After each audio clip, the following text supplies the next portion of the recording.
저는 여러분과 함께 오늘 아침 도덕성 회복을 위하여라는 제목으로 은혜를 나누고자 합니다. 도덕성이 사라진 사회는 살벌한 장거리 되고 맙니다. 우리는 신문의 사회면을 보기가 무섭고 또 부끄럽기 한이 없습니다.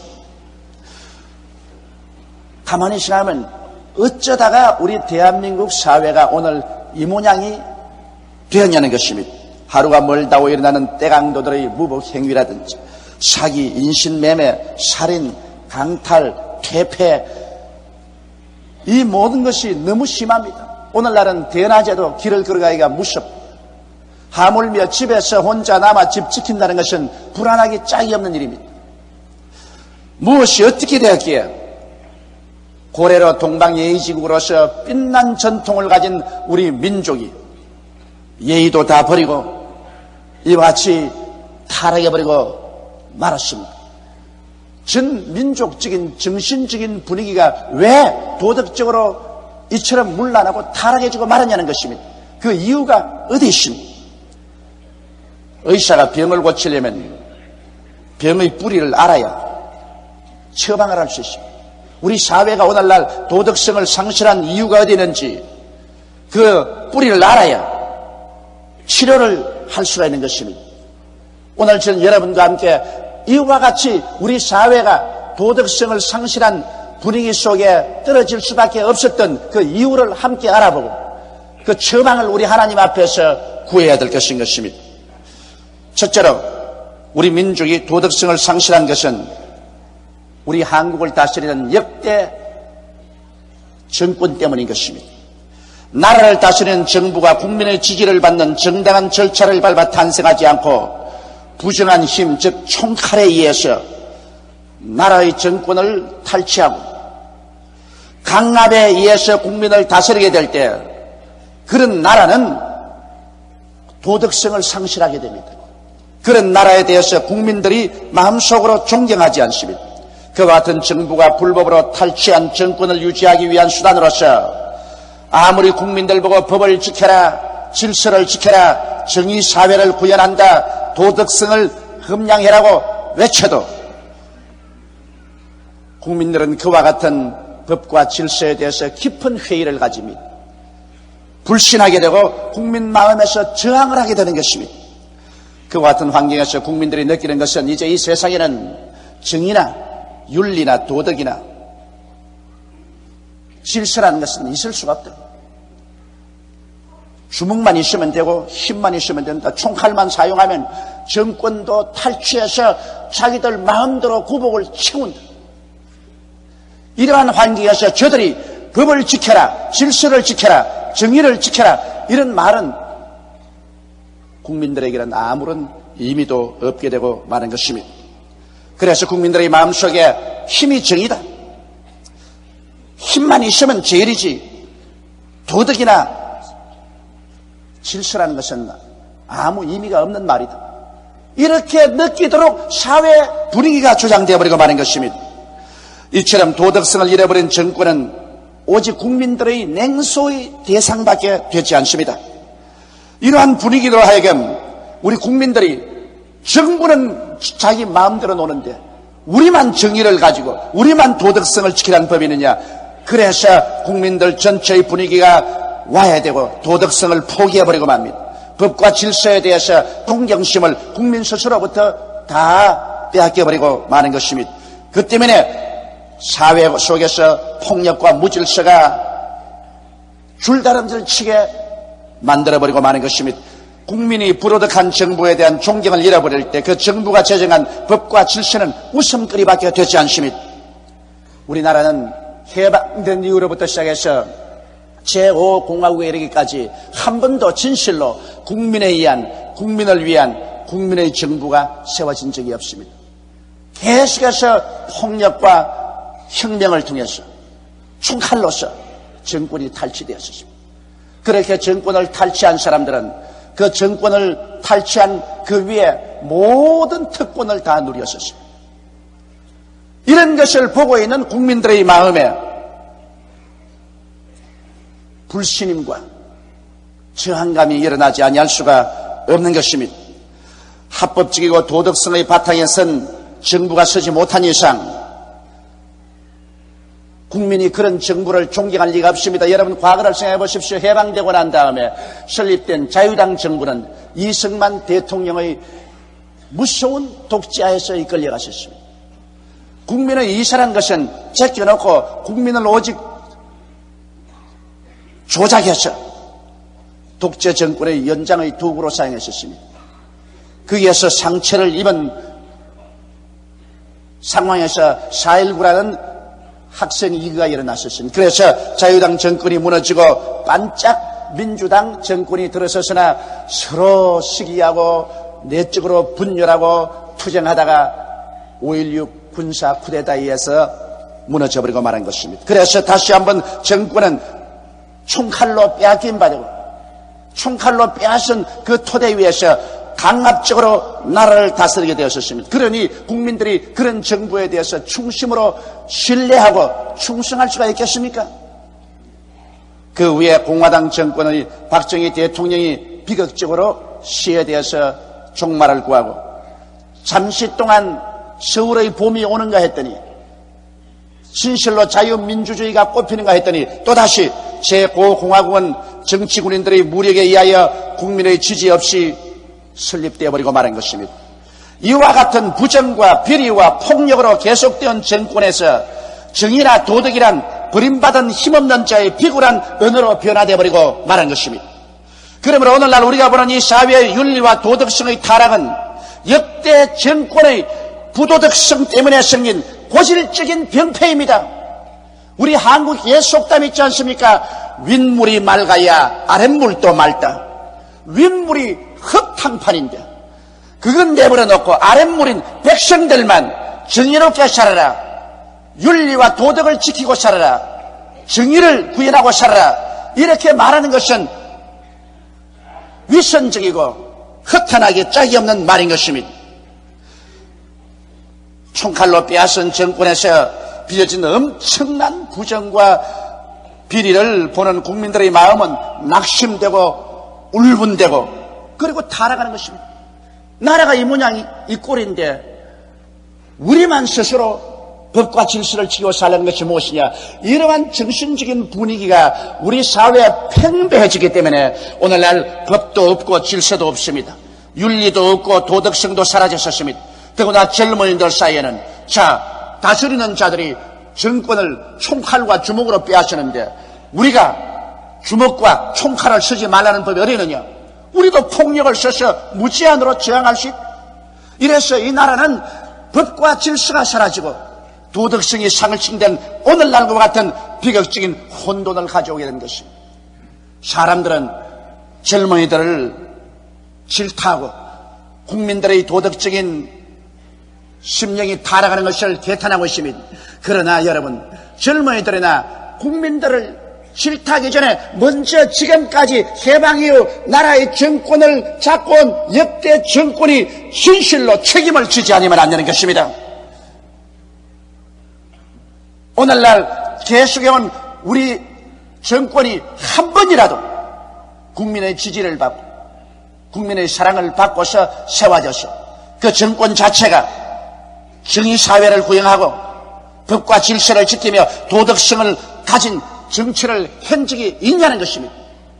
위에서는 안 하면서 밑에 사람들은 그렇게 하라고 한다고 해서 그것이 준행될 리가 만무한 것입니다. 그러므로 오늘 현실 한국 사회 이와 같은 도덕성 상실은 역대 정권의 책임이 있는 것입니다. 그러면 둘째로 오늘 어떻게 이 병폐를 치료할 것이는 것입니다. 깊이 병들은 이 사회를 어떻게 치료할 것인 것입니다. 여러분, 예수님께서는 이 세상에 오시자마자 회개하라, 천국이 가까웠다 말한 것입니다. 주님께서 정치 제도를 고쳐라, 사회 질서를 고쳐라, 천국이 가까웠다, 그렇게 말씀하지 않으셨습니다. 주님이 외친 것은 먼저 회개하라고 말했죠. 회개하라, 철저히 죄를 파헤치고 철저히 회개하라, 그러면 천국의 새로운 질서가 온다고 말한 것입니다. 우리 한국에 지금 필요한 것은 과거에 대한 철저한 비평과 회개가 필요한 것입니다. 과거를 덮어버리고 호도하고 새로운 질서와 새로운 세계를 이끌어내겠다는 것은 어리석기 짝이 없습니다. 이것은 절대로 성사 불가능한 일인 것입니다. 옛말에도 썩은 나무에는 조각을 못한다고 말했습니다. 썩은 나무를 가지고 어떻게 조각합니까? 또 썩은 흙을 가지고서 담을 못 친다고 했습니다. 십창이 없기 때문에 담이 쳐지지 않습니다. 썩은 과거를 그대로 두고서 새로운 나라, 새로운 질서, 새로운 도덕성을 회복시킨다는 것은 있을 수 없는 일 것입니다. 우리 몸이 병들었을 때 약간 찰과상 같은 병이 들었었으면 그거는 간단하게 소독하고 약을 바르고 붕대를 바르면 됩니다만, 깊이 암에 들었었을 때 그것은 소독하고 약만 바른다고 절대로 낫지 않습니다. 속으로 골마지고 나중에는 생명까지도 빼앗깁니다. 중대한 수술을 해야 되는 것입니다. 암이 들었으면 암 부위를 철저히 수술해서 잘라내야 되는 것입니다. 이런 수술이 없이 호도책으로 붕대만 감아놓는다고 해서 그 병이 나을 리가 만무한 것입니다. 그렇기 때문에 오늘 우리 국민에게 필요한 것은 우리 역대 정부를 책임지고 현 정권에서 철저히 회개가 있어야만 되는 것입니다. 우리는 현재 국민들의 합법적인 투표에 의하여 세워진 제6공화국 시대에 살고 있는 것입니다. 다행히도 지금 우리가 살고 있는 6공화국은 그래도 국민 투표에 의해서 설립된 도덕성이 회복된 정부인 것입니다. 그러나 이 6공화국이 국민의 지지와 존경을 받기 위해서는 제5공화국과의 철저한 단절이 있어야만 되는 것입니다. 국민의 지지와 존경을 받지 못하는 정부는 아무런 공권력도 사용할 수 없습니다. 오늘날 정부가 무슨 말을 해도 공권력이 사용되지 못하는 이유가 오늘 국민들이 제6공화국조차도 신뢰하지 않고 있기 때문인 것입니다. 왜냐하면 제6공화국이 지나온 과거의 모든 정권의 비리와 잘못을 철저히 파헤치고 여기에 대한 철저한 회개가 일어나야 국민들이 거기에 공감하게 되고, 그래서 국민들이 도덕성을 회복한 정부에 대한 신뢰를 주고 존경을 가져올 때 비로소 국민 가운데도 도덕성이 회복되기 시작하는 것입니다. 도덕성을 회복하지 못한 정부는 결코 국민의 존경과 지지를 받을 수가 없습니다. 정부가 도덕성을 회복하면 국민들도 도덕성을 회복할 수 있게 되는 것입니다. 그렇기 때문에 지금 우리 한국에 필요한 것은 적당히 호도책으로 국민들의 눈을 속이고 정치적인 권모술수로서 넘어가려고 해서는 안 됩니다. 그렇게 해서는 이 정권도 국민의 버림을 받고 마는 것입니다.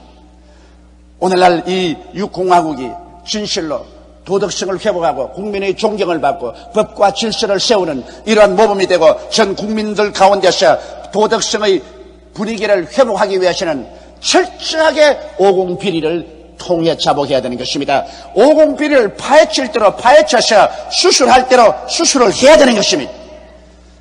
책임자는 내버려 놓고 송사리들만 잡아서 눈 감고 아웅 하는 식으로 감옥에 가두어봤자 이것이 문제 해결이 되는 것은 아닙니다. 우리 한국을 사랑하고 민족을 걱정하는 사람은 이 문제에 관해서 철저하게 대처해야 됩니다. 왜 전두환 전 대통령이 백담사에 엎드려만 있습니까? 오늘 신문에 보니까 100일 참회 기도를 한다고 하는데 100일 참회 기도가 국민의 상처를 낫게 할 수가 있습니까? 그 당사자가 국회 청문회에 나와야만 되는 것입니다. 그 당사자가 이 문제를 밝혀야 돼요. 백날 기도가 아니라 첫날 기도해도 부처도 안 들어줄 겁니다. 국민의 마음이 안 들어주는데 부처가 왜 들어줘요? 실제로 나와서 국회 청문회에서 오공비리를 책임지고 해명해야 되고 광주에 죽은 원한의 영혼들을 잠재워 줄 수 있는 근원적인 문제가 해결되어야 되는 것입니다.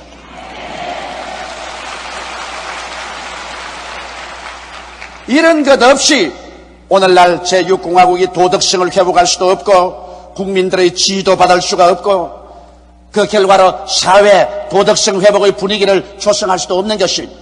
이제 남북 대화가 활발히 이루어지고 공산세계와 우리가 서로 왕래하며 대화해야 되겠는데 국민이 서로 질이 멸렬하고 분열되며 서로 대결하고 싸우고 있는 이런 형편에서 어떻게 우리의 적과 대화를 할 수 있단 말인 것입니까? 어떠한 나라도 역사를 통해서 외침으로 말미암아 무너진 나라는 없습니다. 내분으로 말미암아 넘어졌지. 국민이 하나 될 수 있는 이러한 분위기를 조성하기 위해서 오늘 정부가 역사 앞에서 책임을 지고 오공비리를 청산해야만 되는 것입니다. 오늘 정부와 민정당은 이것을 호도책으로 하고 적당히 넘기려고 하는데 이것은 국민 앞에서 중대한 범죄를 다시 한번 이야기하고 마는 것입니다.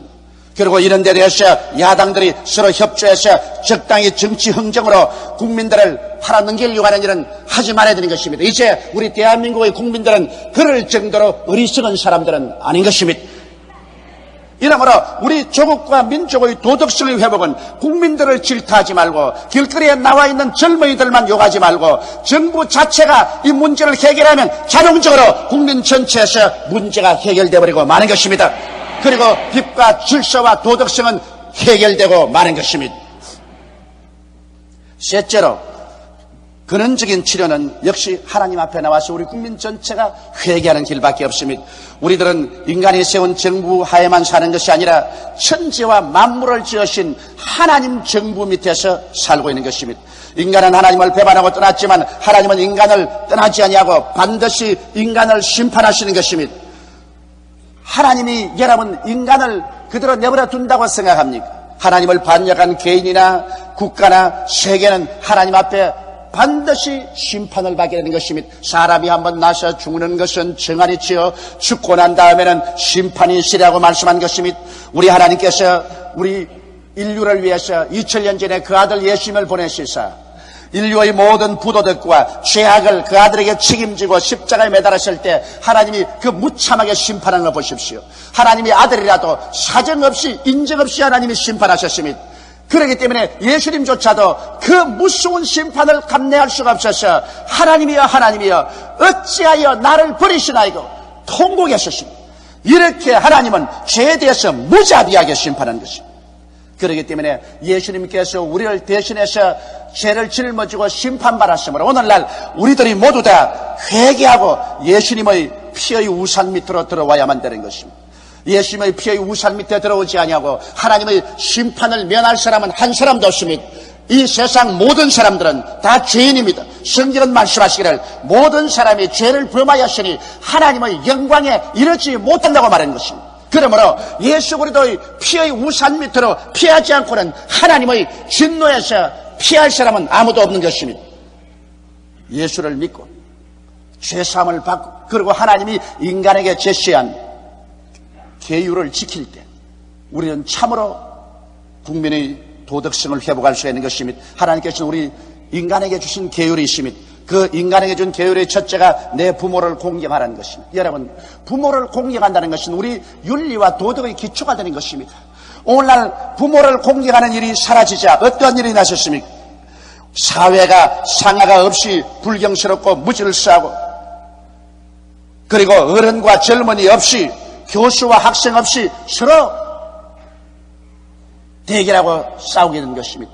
진실로 우리가 부모를 공경하면 이 사회에 나오면 우리보다 손 위에 있는 것은 남의 부모인 것입니다. 내 부모 공경하는 사람 남의 부모 공경하지 아니할 수 없고 그리고 학생들은 교수를 부모처럼 선생으로 공경하지 아니할 수 없는 것입니다. 그런데 요사이 사회에 상하가 있습니까? 나이 많으신 어른과 젊은이가 구별이 있습니까?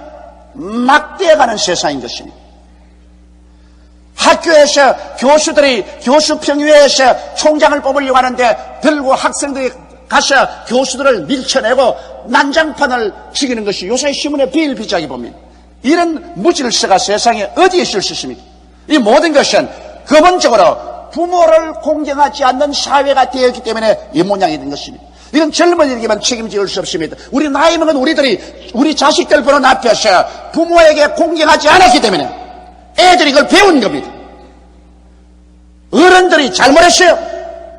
우리 어른들이 철저히 회개하고 부모를 무시하고 짓밟은 그런 죄악에서 돌아서야 오늘 이 사회의 기강이 회복될 수 있는 것입니다. 둘째로 성경은 살인하지 말라고 했습니다.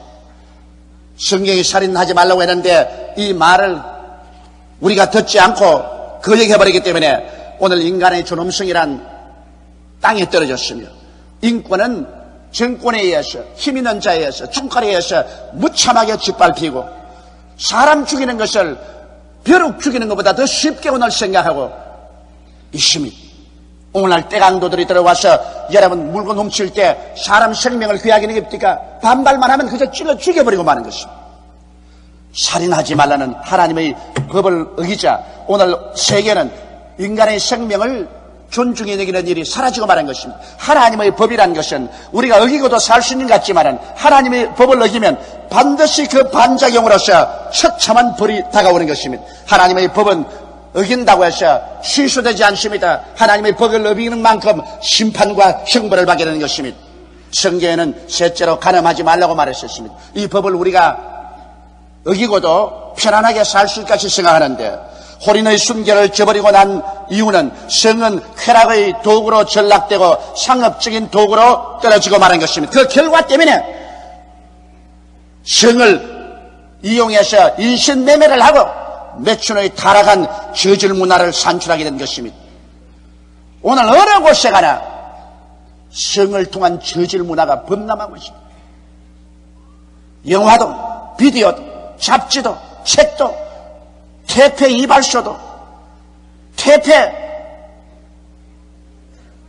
음식점 이런 말할 수 없는 부패가 우리 한국 사회에 꽉 떨어진 것은 간음하지 말라는 이 하나님의 말씀을 짓밟아버리고서 이 말씀 없이도 산다고 생각하는 그러한 정신적인 분위기 때문에 오늘 성이 쾌락과 상업적인 도구로 전락한 결과로 이와 같은 비극을 초래하게 된 것입니다. 넷째로 성경 도둑질하지 말라고 했는데 도둑질은 괜찮다. 하나님 말씀 짓밟아버려도 괜찮지. 그러나 도둑질하지 말라는 법을 어겼기 때문에 그 결과로 생긴 것이 떼강도입니다. 살인강도입니다. 강탈범입니다. 날치기입니다. 사기입니다. 이런 것을 하고도 무한무치하게 걸어다닙니다. 물론 이렇게 하는 사람들이 그렇게 하고도 자기들의 범죄가 덮여질 줄 알고 있지만 중대한 잘못입니다. 하나님은 주무시도 아니하시고 우리의 모든 행위를 다 감찰하십니다. 사람들이 행하는 것마다 그대로 하나님께서 갚아주시는 것입니다. 하나님의 심판이 드디어 온다고 생각하지 마십시오. 심판이 다가오는 그날에는 하나님은 용서하지 아니하시는 것입니다. 하나님의 법은 어기면 그의 대가를 반드시 우리는 지불하게 되어 있는 것입니다. 다섯째로 내 이웃을 거짓 증거하지 말라고 하는 이 법을 우리는 어기고 있습니다. 이 법을 어기자 말자 우리는 오늘날 이웃의 인격을 짓밟고 모독하는 일을 행행하며 오늘 저질 잡지들에게서 저명 인사들의 사생활을 마치 옷을 벗기듯이 빨갛게 겨놓고 있는 사실을 우리가 보고 있습니다. 오늘 잡지들 속에서 오늘 저명 인사들, 지나간 사람들과 현존한 사람들의 그 개인 프라이버시를 낱낱이 벗겨서 모독적인 글을 많이 쓰고 있는 것을 우리가 볼 수 있는 것입니다. 이러한 것이 사회의 분위기를 어지럽게 하고 사람들을 서로 불신하게 만들고 신뢰감을 상실하게 만듭니다. 그런 것을 읽은 젊은이들이 사회의 지도자들을 신뢰할 리가 없으며 어른들과 부모들을 존경할 리가 만무한 것입니다. 그러므로 이 하나님의 계율을 어김으로 말미암아 거기에 대한 심판이 우리의 가정과 우리의 사회 속에 홍수처럼 범람해 오는 것입니다. 여섯째로 내 이웃을 탐하지 말아야 했는데 이웃이 조금만 잘되면 시기하고 분노하고 질투합니다. 모함하고 모략하고 중상합니다. 이런 것을 통해서 우리는 사회에 무서운 계층이 형성되고 서로 대결의 양상이 이루어지는 것입니다. 서로 협조하고 서로 동정하고 앞에서 끌어주고 뒤에서 밀어주는 이러한 사랑의 운동이 사라져버리고 마는 것입니다. 내 이웃을 탐하지 말라는 이 계명을 어길 때 우리 사회는 시기, 질투, 모함, 모략, 중상으로만 꽉 들어차고 말 것인 것입니다. 하나님이 인간 세계에 주신 이 계명은 우리가 짓밟아버리고 어겨도 좋다고 생각하면 안 됩니다. 이는 마치 벼랑에 쳐놓은 철책과 같습니다.